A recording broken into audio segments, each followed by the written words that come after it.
நம்ம இப்போ வாங்க போகிற ட்ரக் வந்து இந்த ட்ரக் தான் ஃப்ரெண்ட்ஸ்.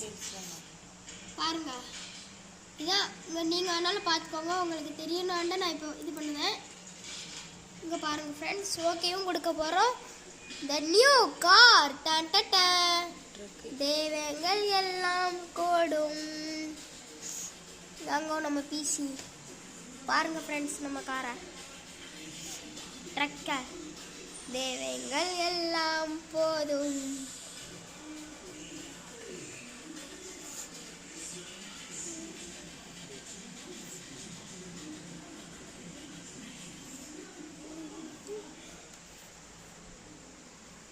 நியூ கார் ஃப்ரெண்ட்ஸ், பாருங்க இப்பதான் நான் எடுக்கிறேன். First damage friends. இப்போ நம்மவே மீதி இருக்க காசுக்கும் நம்ம மெக்கானிக் கடைக்கு போயிட்டு வரலாம்.